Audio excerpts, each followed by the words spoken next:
It's not Turkey Day, it's Jesus Day. Just for the record. Welcome if you're joining us online because you're not here. We still love you. Do we love them, Venue Church? We love you a bit. Hey, I'm going to dive right into a sermon I've called Practical Parenting today. You're like, what does that have to do with Thanksgiving? I am thankful for parents.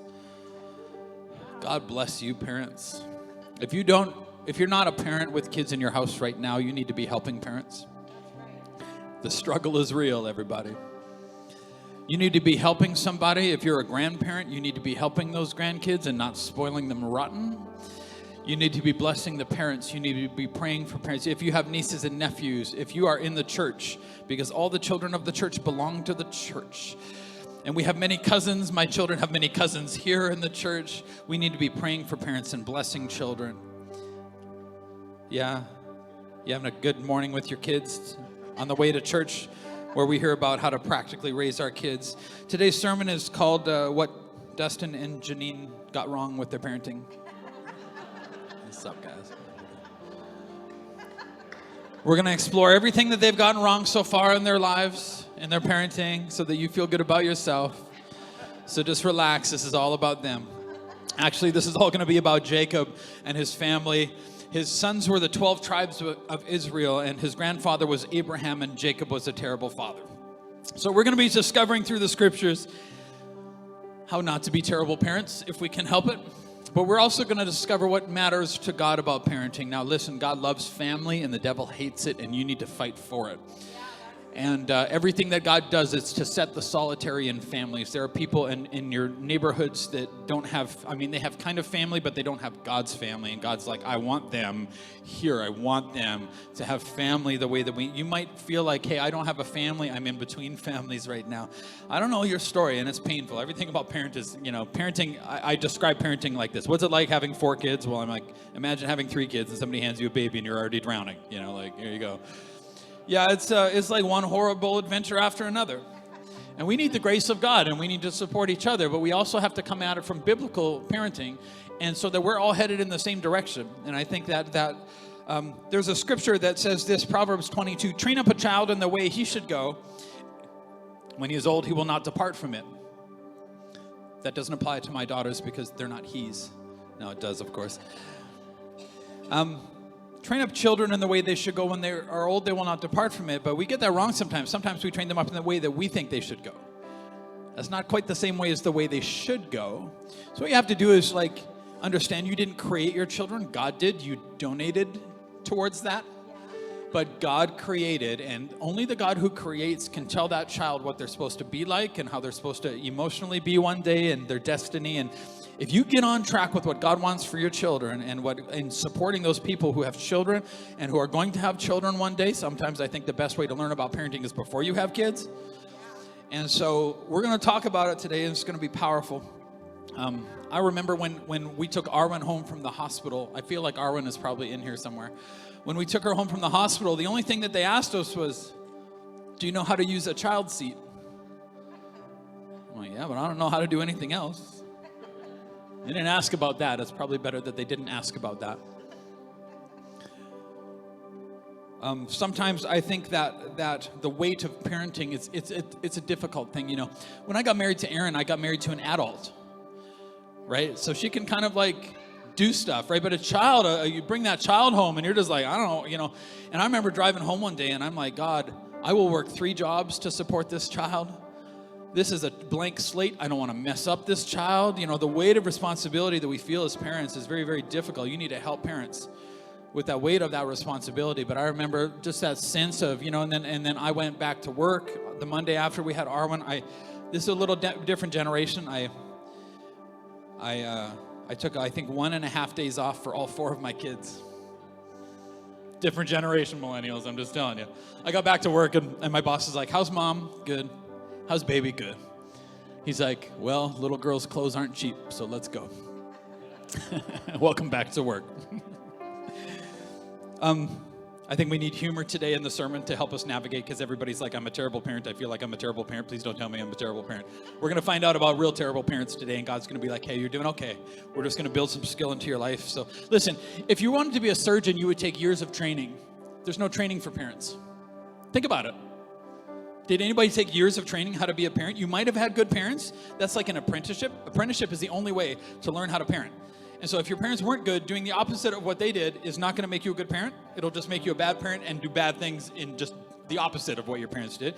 Getting surgery right is different. We have to do surgery on our children in ways that are skillful and ways that are right. Sometimes your children are like, Mom, you're doing surgery on me, but I don't think you know what you're doing. And shouldn't I have that thing over my face so that I don't have to be awake for all of this? You know? And so we have to understand, like, it's a skill. You build skill. You can actually work on that. You can actually get the skill as a parent. Thank you, Sean. I worked with a guy named Hans in the electrical trade one time, and Hans was a riot. He was like Danish, red hair, hot-tempered, hilarious. He's such a good guy. Yeah, you knew him, didn't you? Oh, he was so funny. He would just say whatever came through his mind. You know, he was raising foster kids at the time. His kids had grown up, and then they took some foster kids, a brother and sister, into the home. And he's like, oh, we took a parenting course? Oh, my goodness, I wish we would have known some of this stuff when we had our actual kids before we messed them up. He's like consistency? You have to be so consistent? And then, because he was Hans, he starts like kind of smiling to himself, and he goes, like, if you threaten, I'm going to break your legs if you touch your brother again, you got to break their legs. Everybody, you know, erupts into laughter. He's just joking around, of course. If you don't have kids, you'll think that that's off limits, but everybody had a 2-year-old Hitler in a grocery store. Yeah, I was that 2-year-old Hitler in a grocery store, my poor mom. I'm telling you what, it's just that funny. You need humor as a parent. You need humor to get over your mistakes and to actually reveal them and to get on and start building some. Hans was hilarious. I loved Hans. He would be like, one day I come into the shop and he's bragging about how amazing at hockey he is. And he's doing all this as a big joke, of course. He's like, my 12-year-old foster son, he goes, that whole team is afraid of me. He's like, when I'm playing scrimmage, he goes, I can score whenever I want. He's like, that goalie, that little 12-year-old boy, he is scared of how hard I can shoot the puck. He's like, I can skate through, they can't do it. They just bounce off of me. I can do whatever I want. Everybody's laughing, of course, because a lot of the guys had their kids in hockey, and they were just like, you're such an idiot. And he's just loving this whole thing, of course. You know, the funny thing is, though, they had a brother and sister, and the sister of the two was a fetal alcohol baby, and they eventually had to ask her to leave the home because she was just into some really nasty stuff, and they tried everything that they could try to fix this child, but then she was starting to negatively affect the brother and to protect the brother. And he's telling me this on the way to work one day, and he's weeping and he's crying, and he's like, and we failed, and you know, the weight on parents is heavy, and I get it. We're going to show you how the Lord, when you partner with the Lord in your parenting, then the result of what that child becomes is up to the Lord.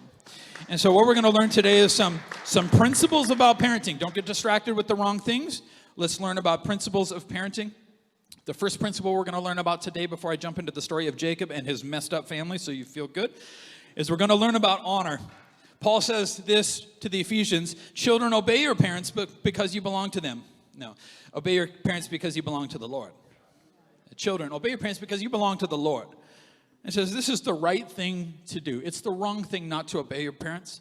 And it says this, honor your father and mother. This is the first commandment with a promise. I'm going to show you that every promise that God makes you about parenting is for your future and for your good, and the harvest is good. Yeah.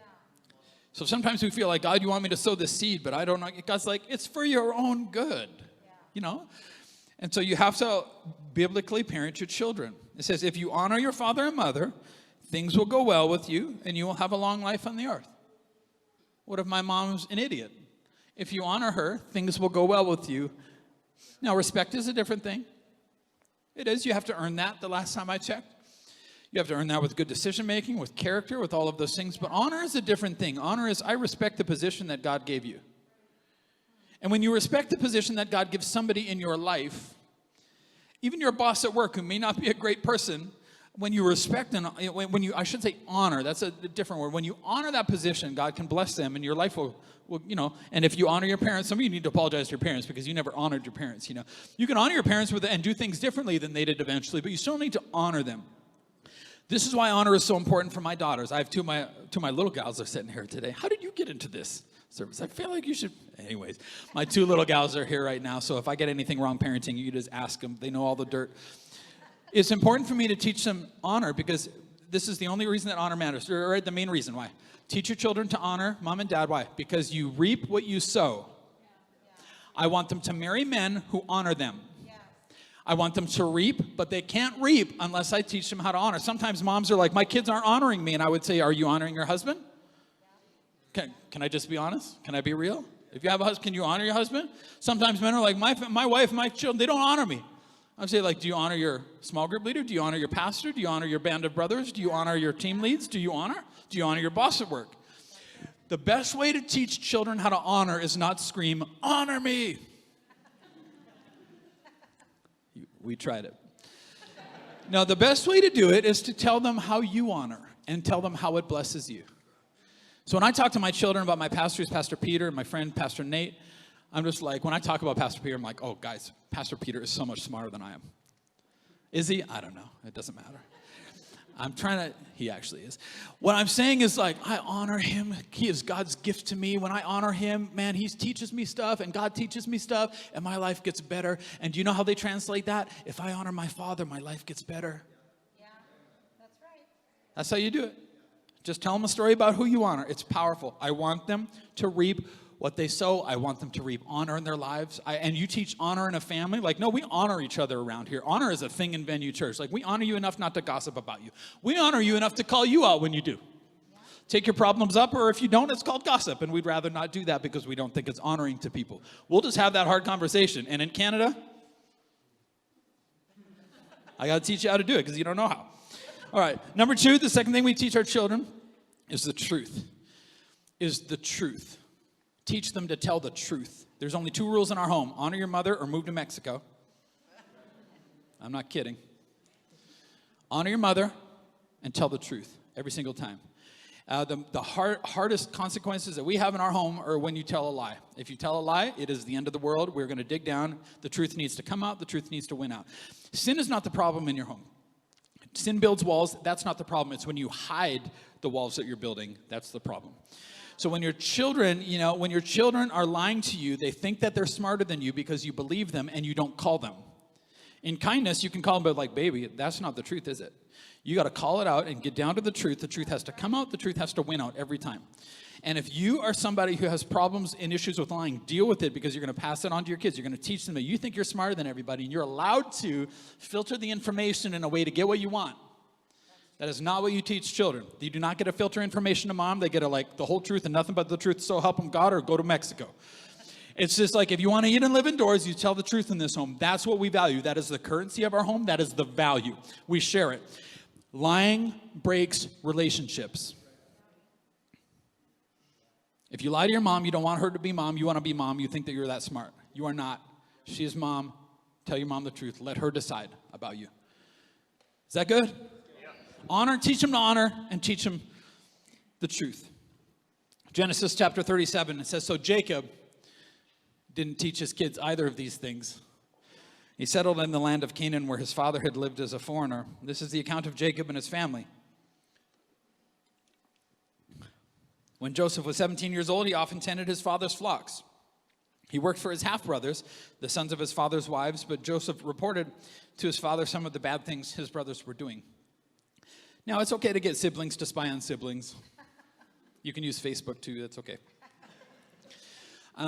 We start seeing that Joseph, first of all, Joseph has multiple wives. Now, how many guys would like don't do it. That was a trap. Don't do it. Who did I say? Jacob. Yeah, Jacob did not have multiple. Joseph, okay. Jacob had multiple wives. Okay, so now, you read the Bible and you're like, oh, God must have been cool with this. Okay, God was not cool with that. Society was cool with that. That was a sign of wealth in society. And whenever a family had multiple wives, you look at like Solomon and David, whenever they had multiple wives, things did not go well with them and they did not live long on the earth, okay? Because what that did was it fractured things. And so society was okay with that, but whatever society is okay with is not necessarily good for you. God created Adam and God created Eve and not Adam and Eve and Janet. Oh, how does marriage work? Marriage is very complicated. Not really, no. Not really. So God created Adam and Eve. God did not create a bunch of these other things. So what this actually was like was a bunch of divorced families. Like imagine a man getting like married, divorced 3 or 4 times, and then everybody living together. Oh, the tension and the manipulation. This is awful. And this is in a very tight society. They're all living in the tents together. And sometimes my mom gets to sleep with dad, and sometimes, okay, it's weird. Sorry, kids. Somebody cover their ears. All right. It says, Jacob loved Joseph more than any of his other children because Joseph had been born to him in his old age. Oh, Jacob. Now, whenever I'm with a child, I always tell them that they're my favorite. But it's a joke. What I don't do is like get them in front of the other children and be like, like my mom used to do with my brother. Oh, Ryan, your name means little king. We love you so much. Corey, your name means like hermit. When you go like live in a cave, Corey, look at your brother. He's so amazing. No, they didn't do that. They were thinking it, but they didn't do it. But here's the thing. You can't treat your kids with favoritism. Just because you're in a position of power, don't create stumbling blocks for them. It says he actually loved him more. Well, you'll find out why, because his brothers were idiots. But it's like Joseph is in the fields working with these older brothers, and they were like much older. So he's 17. They're all adults. They said that they hated Joseph because their father loved him more than them, and they couldn't say a kind word to him. What a terrible father, One night Joseph had a dream. When he told his brothers about it, they hated him more than ever. He says, listen to this dream. He tells them about it. Dreams were the conduit of the Spirit in the day. So if God was going to speak to you, it was often through dreams. And so he tells them this dream that means that he's going to have ascendancy over him. In verse 8, his brothers responded, so you think you'll be our king, do you? Do you think you'll reign over us? And they hated him all the more because of his dreams. Why? Because God actually wanted something in that way. So they knew that there was something legit about that. They hated that part, but they also hated the way it says Joseph spoke about them. So the way that Joseph spoke about those dreams, and here's Joseph, we realize that God often gives your child a dream before they have the character to fulfill the dream. Yeah.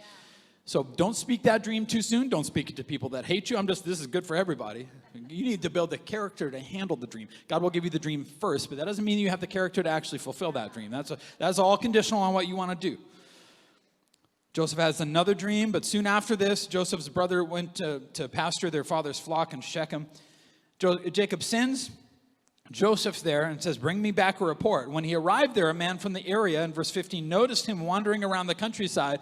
What are you looking for? He asked. Well, do you have any elder brothers or sisters in the home? That's me, right? I always know what field I'm in.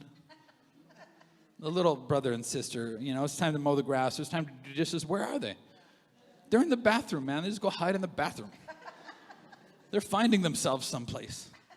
They got out of doing chores again, and you lost track of them. I feel like there's a lot of younger brothers and sisters here that are not receiving that word from the Lord. I'm looking for my brothers. Do you know where they're pasturing their sheep? He says, the man says, go to Dothan. So Joseph goes there. When his brothers saw him coming, you ready? This is going to make you feel so good about your family, but this is awful, man. They recognized him in the distance. As he approached, they made plans to kill him. Now, as his parents, listen. First of all, Jacob makes Joseph a coat of many colors that would have cost so much money and resource in that day. Like, you don't understand it because you can go to Winners. They didn't have any of that. So, getting the different material to do this in the time, he bought his kid a Corvette. That's what it would, everybody else got a bike, and he got a Corvette.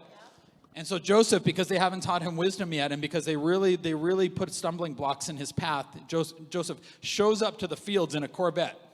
Just ride your dang bike next time. You know what I mean? Why are you wearing that thing? They can see him from a distance. It brings out all this anger in him. But are his parents? Listen, there's not a parent that I know that's that clueless about their kids. Your kids say they hate each other sometimes, and then it's the end of the world, and you got to discipline them. But they're not actually planning on killing each other. And then right? This is going down in this home. These are adults. Do you think they haven't threatened this already? Yeah. This is not just, one day they wake up and they're like, hey, we should totally murder Joseph. This is a thing that's been going on for years. Yeah. And they sent their son Joseph into the mouth of the wolf. Right there. Why? You need great courage as a parent. You need great courage to call stuff out in your family and to dig deep and find it. And then you need courage from your church family to come and help you with that child. And your children need to know when they're little, hi, sweetheart, you will be a topic of conversation in my small group. You are a child. You are not the Godhead 3-in-1. You are not. We will worship your name in small group, and we will learn all about you. No, I mean, it's this thing, but they didn't do it. Why? Image.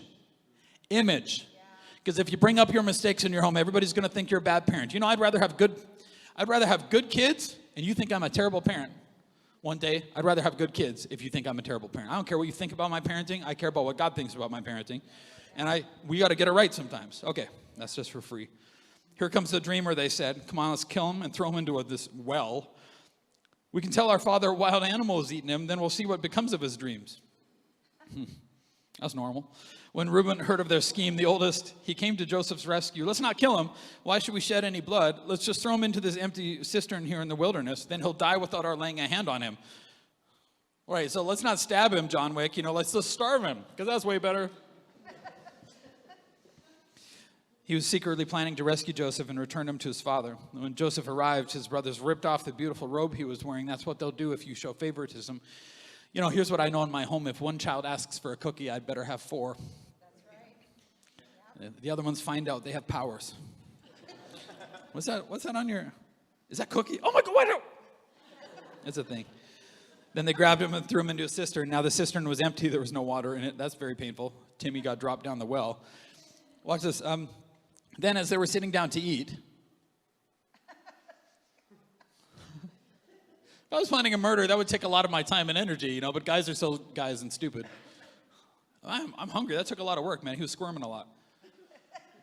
This is going down like in real time, or you read this because you know the end of the story, and you're like, man, you got to feel some of these things and be like, there was a spirit of murder there, and these guys are this callous that they're just like, Levi, that smoked meat is amazing.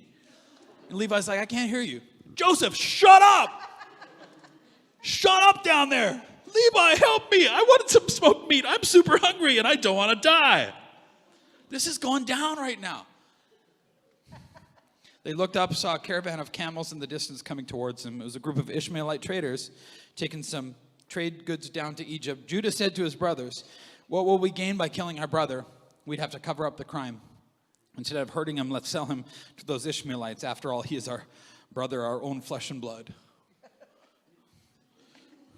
And his brothers agreed. This made sense. This is why you've got to stop ungodliness before it just grows out of control in your home. Somebody got to stand up to it. So when the Ishmaelites, who were Midianite traders, came by, Joseph's brothers pulled him out of the cistern and sold him to them for 20 pieces of silver. Not quite as much as Jesus got. That was kind of typical in their day for a young slave. And the traders took him to Egypt. Now, you know the rest of the story, but they don't. If you don't know the rest of the story, read your Bible, because it ends on a high note, but this is not it. Now, this is what I want to say to you. Some of you, look at it from Joseph's point of view. Some of you grew up in families that you didn't ask for. And God can still turn everything around, because what happens with Joseph is his road goes dark for a long time, and he learns down in the prison how to be next to the throne. And one day, Joseph is the instrument that saves all of Egypt where he went in his captivity, and he actually saves Canaan where he came from, and he actually saves these brothers, and he actually saves his father who deserved none of it. And here's what I want to say. There's injustice in the world, and Jesus will have you hang on a cross at times to bring justice to those who don't deserve it. Is it worth fighting for? Not for you to get justice, for them to get salvation. Is it worth fighting for? Come on, there's something more at play here. These are the 12 tribes of Israel. Judah, the one who's like, hey, let's sell him. Judah had his family line had this king you might have heard of, David. And this other king you might have heard of, Jesus. God can change anything. God can change family lines. God can change family trees. God can do anything that he wants to. But we want to be parents that God uses because of, not in spite of, us being terrible parents. So let's go to work. Let's do the work on our kids here. I've given you honor and I've given you truth. Next, we're going to talk about discipline. It's going to get very practical here. So if some of this is going online, don't hang me with this. I've been the product of good discipline. And if you disagree with disciplining your children, the Bible says you hate your children. I don't hate my children. You have to learn how to discipline properly, though. Just because you experience bad discipline doesn't mean there's not good discipline. And not disciplining your children is saying, I don't love you enough to get behind what God says to do and to train you in the way that you should go. So the first years are nurturing years. Then it goes into the discipline years. Those are the mom says no years. And moms, if you're in that, like, God bless you, but man, you just say no 50 times a day. Like, no, no, no. Mom says no. Our kids say this to Katie because she twists her hair around her finger. And mom's like, no. One day, mom's just like, no. And all the kids are like, Mom says no. Mom says no. So whenever we see Katie, it's like, Mom says no. Mom says no. Quit twisting your hair around like that.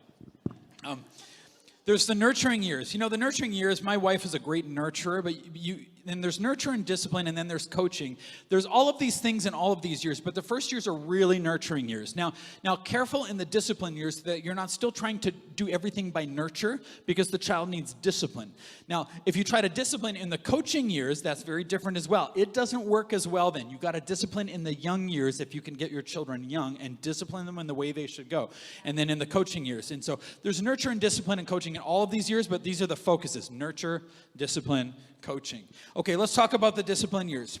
In the discipline years, this is how the Bible would say you ought to train your children. Train them like this. Train them like this. Attitudes over actions. Yeah. Kids are kids. 2-year-olds do stupid stuff, okay? 12-year-olds do stupid. Boys just do stupid stuff all the time. Attitudes over actions. There are consequences for poor attitudes. Poor attitudes are no excuse for sin. But I was shooting a pop can in my backyard, and my BB gun hit the pop can and went across the street and into my neighbor's window. And my dad's like, come on, boy. I didn't know that I'd done that. My neighbor had to come and talk to my dad. My dad's like, come on, boy, let's go. And I'm like, Dad, he's lying, man. I was shooting the can over here. Like, he's telling a lie. And Dad's like, I saw the BB. And I'm like, oh, boy. Here we go. I didn't get disciplined for it, though. Because kids are kids. I wasn't doing it intentionally. Now, if I would have gone and done it again the next day, I could move to Mexico. That would be a good choice. But I had no intent to do that. That was just an accident. Your kid just runs into his sister on a bike. It's an accident. Don't punish accidents. Like attitudes. Deal with attitudes. And I see parents not dealing with children's attitudes. If they're sad, they don't get to do what's wrong. If they're angry, but tell them why. Oh, why did you do that? Why did you punch your sister? Why? Well, she didn't. No, you did. That's why we're talking here. I'll talk to her about her, but I'll talk to you about you. This has nothing to do with, you did something. Why did you do that? Well, nope. Why did you do that? Well, I guess I was mad. And why were you mad? You remember that time that mom told you to have a nap, but you didn't have a nap and you got tired and then you got mad? Yeah. Or your boy's just hungry? If you figure out hunger with boys, guys, like you just half raised your child. Because we're mostly just hungry. Right? And if you just make sure that we're fed, we won't be angry as much, and then you won't be punching everything. It's just a thing, right? Why did you do that? Teach them why? Why did you do that? Well, I felt this. Deal with how they felt. Deal with how they felt. Deal with how they felt. Deal with how they feel. Deal with how they feel. I see way too many parents and adults right now who are just like, I can feel anything I want. It's all true. It's all real. I'm like, what? You're a crazy person. There's good you and there's insane you. Nobody wants to hang out with this person. Why don't you just be good you all the time, right? Feel what's right. Feel what God wants you to feel. All right. You have to create in your home artificial consequences when your children are young. Artificial consequences. You don't teach them to stay off the street by hitting them with your car a little bit. Yikes. No, artificial consequences, artificial consequences, artificial consequences. You create a controlled environment and bring the pain. Now, this is what's hard as a parent. If you're a soft parent, if you're a soft-hearted parent, this is difficult for you. Get some skill from somebody who is not just like emotionally attached to everything. Like, oh my goodness, my child, Yes, you ready for this? Here's why we discipline. You have two choices, parent. Here's the first point. Here's the first choice. You create artificial consequences. You create pain points and stress points in an environment where it can be controlled, where no disasters happen, and where the child is restored in relationship. Where you teach them what's right with a little bit of pain. Or you can wait till they get out in the world and become adults and have everything taken from them by the devil and by people who hate them. Pick. You love them. Do you want to do it? Because if you won't, somebody else will. If you won't, somebody else will. If you won't, somebody else will try to be their dad. If you won't, come on. Step up to the plate, create a little bit of pain now so that they learn in this environment where like, hey, now, do you know why we did this? Yeah, we know why. Okay, it starts making sense. Is this discipline? Is this good? Create artificial consequences. There are consequences for every attitude. Good ones and bad ones. Here's the reward. Here's very clear cut. Hey, you got to sit your kids down like, hey, when you're like this is what's going to happen. And when you're like this, the bad version of you, then this is going to happen every time. Consistency, consistency, consistency. If you're lucky enough to have two parents, and look, if you're a single mom or single dad, we love you. Come to Venue Church. We'll help you with that. Like, you need help. Like, oh my goodness, I don't even know how you guys do it. But if you're lucky enough to have two of you, one will generally discipline a little bit better than the other one will. Lean on the people with the gifts, if you can do that. I ended up doing that more because Erin is just like soft-hearted. A little bit inconsistent. She's so good at nurturing, though, so I got to like tag her in, like, help me out here. I don't know why they're feeling like this. I feel like they're crazy. That's why we parent. This is how we do it. You ready? How we do it. Now, this is worth everything that you've been through the last week with your children, everything. And this is how we discipline. We empower them. Now, there is some bad form of discipline that takes power away from children. We give power to children by empowering them. This is the sentence that you need to raise your children with when they're young. Here are your options. This is about your decision next. You sit them down when something goes wrong. Okay, the next time this happens, here are your options. Here's a good option. This path leads to life and unicorns and the birds chirping. This path here leads down into the dark. You don't want to go down this way, but if you do, here's what I'm going to do. And I'm deciding up front. Now you sit your child down in the cold, hard math. When they're not upset about something, you sit them down, and as they grow a little bit older, watch this. Here are your options. Okay, so if you do this, that's a pretty good reward, right? I don't mean you give them ice cream all the time. Sometimes it's just like, and we all get along, and everything's great. But like, if you do this, and you go to the dark side, and you sell your soul to Darth Vader, then this is what we're going to do. Now, your punishment as the child grows, well, if it's good punishment, now you have to get some help with that. Because every child is very different. A strong-willed child, man, you got to break that strength in that child, or they're going to end up taking from people. You want them to be protecting people and helping people with their strength. You have to break that child without blunting them. Soft children are very different. Their leverage points are way different. You got to find your child's leverage. Some people's leverage, like, I had a pastor friend of mine. She's like, I don't know what to do with this child. I've tried everything that seemed to work with the other kids. I mean, how many people know? Every kid is so different. I tried everything, and then the Holy Spirit said, take his hat away. And I'm like, his hat? She's like, all right, buddy, you're losing your hat. And he lost it. He loved that hat. Well, if you want to see the hat doesn't want to sit on the head of an angry little boy. Right? Mr. Binky, your stuffed rabbit. Oh, no, Mr. Binky doesn't want to hang out and get tossed around the living room because you're mad. We're going to take Mr. Binky. I'm going to sleep with Mr. Binky for a couple of nights. You think I'm joking? No. Wait, one of our kids pushed mom out of the room one time. This is a good story. Pushed mom out of the room, like, Mom, get out of my room. I'm not going to tell you which one. Mom, get out of my room. And I overheard it, and I'm like, oh, teaching moment. This is not your room. This is her room. This is your mother's room. She lets you stay here. That's your mother's bed. Those underpants belong to your mother. She lets you wear them. Everything you have is your mother's. You are here by her good graces. And if she so decides, you can stay here for another night. This is not your sweetheart. This is, now I know how the world works. Powerful life lesson. Sit them down. Try to get your child to get to this place where, like, does this make sense? Okay, so you agree that this is a good reward and this is a decent punishment. Like, this is fair, right? Eventually, your child will get to the place where they're like, okay, I agree to this. Then when your child gets it wrong, give them exactly what they agreed to. I am so concerned that you keep your word right now, but you got mad and then you did this thing, and I want you to keep your word, and that's why we're going to do this. This has nothing to do with me. This has to do with you. Empowering parenting and empowering discipline has nothing to do with you, mother or father. It has nothing to do with your mood. Do not train your children and discipline them with your mood. Oh my goodness, no. If you're sad, go get a praise dance on and get better. But when you discipline your child, do it even-keeled. Take anger out. You do not teach children to respond to anger.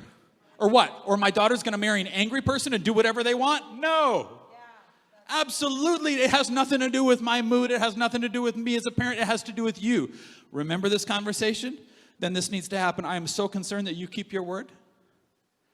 And then they're like, based on your decision, this is what comes next, right? And they're like, my decisions are powerful. Yeah. Is that good? This was your decision. This has nothing to do with me. Don't hate the messenger. It's powerful parenting. I'm telling you, this is how I was raised. And you can be like, I was a strong-willed child, man.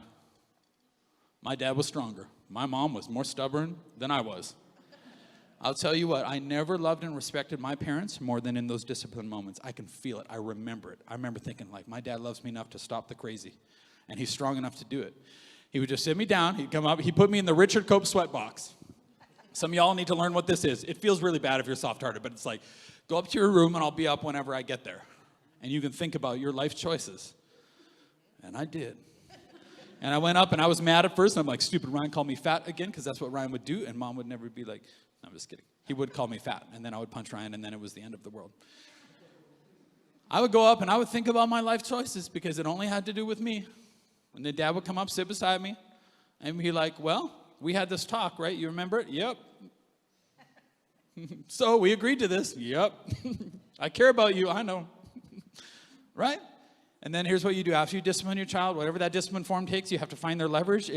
Every child is so different. I'm not going to tell you how to specifically do every child. You need the Holy Spirit, but you need help from parents who raise successful children. I'm telling you what, that's probably that's how the Holy Spirit will get it to you.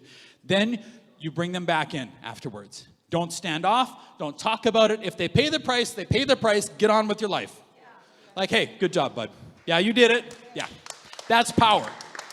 I'm not going to bring this up. I'm not going to manipulate you. I'm not going to make fun of you in public about this thing. I mean, as the kids get older, we kind of like, But this is way after, way after. Like, no, we got it. That's what strength is. Like, you did it, buddy. You did it. You took your lumps. Good job. I respect that. Is that good? Never threaten something you can't do. Never threaten something you won't do. And never threaten something you shouldn't do. Because your kids know. If you do that again, I'm going to break your legs. No, you won't. You go to jail. Don't be an idiot. You're not going to do that. Listen, and look, here's what I would say. If you need help in parenting, and if you've been raising your kids in anger, you just need help. Look, we love you, and we accept you, and we'll help you. We are here. We are a church in the mess, and we're not afraid of it. And if you knew some of our stories, you'd be like, okay. There's hope here. There's hope in the house. And we want to remove angry discipline from homes. We want to show you how to raise your children in a way that honors the Lord your God. And we will help you. And God can forgive anything, and God can bless anything, and God can restore anything. That's what we believe. All right, when you're shopping for groceries are not the most important thing. Raising 2-year-old Hitler in that grocery store is the most important thing. Remove them from their circumstance so they don't feel that control anymore. And, my kids in the grocery store, they know that they are going to get a lot of sympathy from some old grandma who forgot what it's like to raise strong-willed children. And they're going to be like, oh, that child's expressing themselves. No, it's Hitler. They're throwing bananas at old people.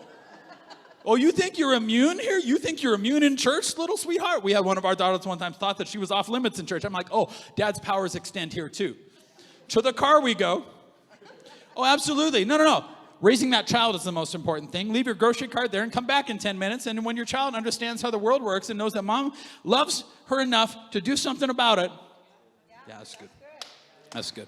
The Richard Cope sweat box. Here's what I would say. For any leverage that you leverage over your children, you need to have somebody who's exercising power over your life so that you understand submission and you don't get out of control with power. You do not exercise power over your children unless you are submitted and in a humble place, and that needs to be where you are as a parent. Meaning, this is how I discipline my child. Did I do it wrong? Here's what I want to do next. Is this a good idea or not a good idea? Man, be humble enough as a parent to learn something. All right. Come on up, worship team. Listen, step 4 is coaching them. I'm not going to spend a lot of time on there. I felt like I needed to spend more time on the discipline part. Coaching them. Now, this is like every attitude in the discipline years has a consequence. Now, this here, coaching, is every action has a consequence, and it's not artificial. It's actually the consequence of what you did. Yeah. Pay for the window. Yeah. If you did this and you yelled at your boss, 16-year-old child, and you get fired, I am not calling them. Right. That's on you. Right. That's your decision. Every action. Here's what I cannot stand: when adults do horrible, sinful things and then tell me that they intended not to do them. And we say in our home, good intentions are for 7-year-old children, but everything else, once you get like a little bit older into the teenagers, you answer for every word and every attitude and every action and everything that you do. You answer for it. You're responsible. It's on you now.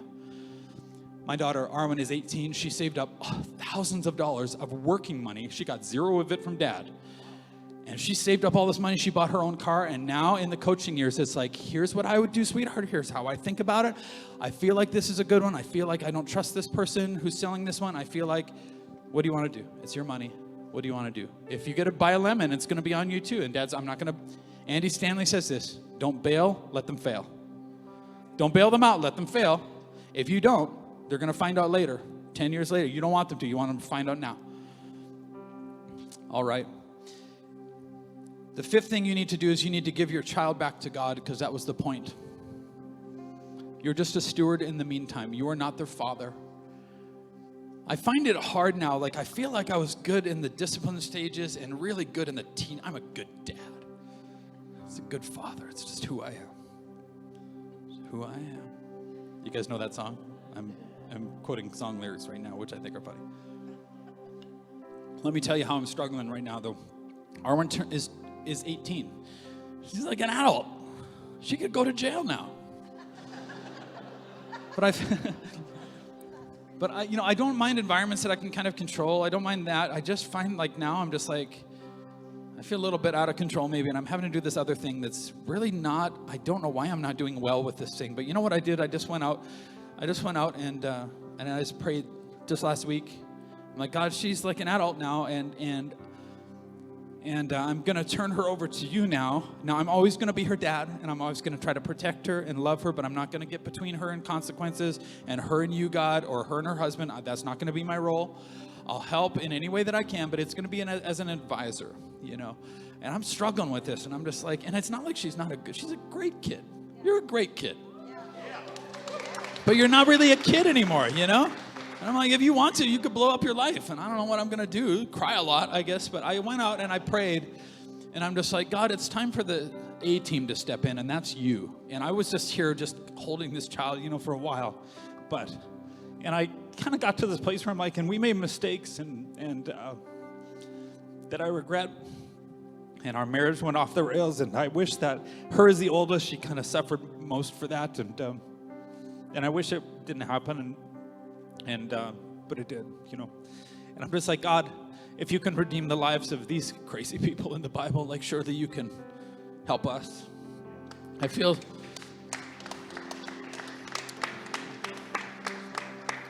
you can take this. I feel sometimes like we fight our battles in the wrong places. There's times when you're face to face with the enemy, and there's times you're face to face with your teenager, but that's not how you actually fight your battles. Go ahead and take this from me. Thank you, Scott. This is how I fight my battles now, and this is really what the devil's afraid that I'm going to do now, and I'm afraid that you're going to figure out now too. Are you ready? Yeah. I'm fighting over here. I'm fighting flesh and blood, and I'm fighting the devil. We do wrestle against principalities and powers, and we do wrestle in the flesh too, But there are times in the middle of the battle that the devil really, really just wants me to engage here, but he doesn't want me just to lay down my weapons and even my shield sometimes. I don't take this in the wrong way. I just need to drop everything and just turn around like this and go.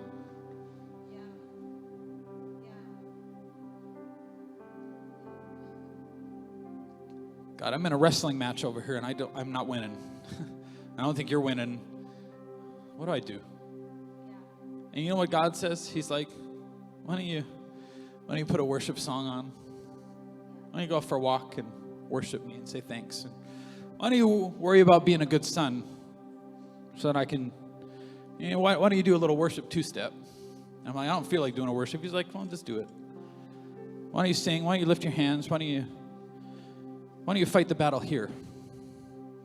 Because that's where the battle needs to be fought, not here. Yeah, we get there. This is how we fight our battles, is right here. Face to face with God and just like, God, I need help. I worship. I love you. Would you help? And then God's like, take his hat away. Or God's like, just keep worshiping and I'll actually fix that person's heart over here. Actually, just the battle belongs to me. And when we're fighting, sometimes we think that it belongs to us, but it doesn't. And I'm like, God, I give you Arwen right now. This is how I'm going to fight my battles for her.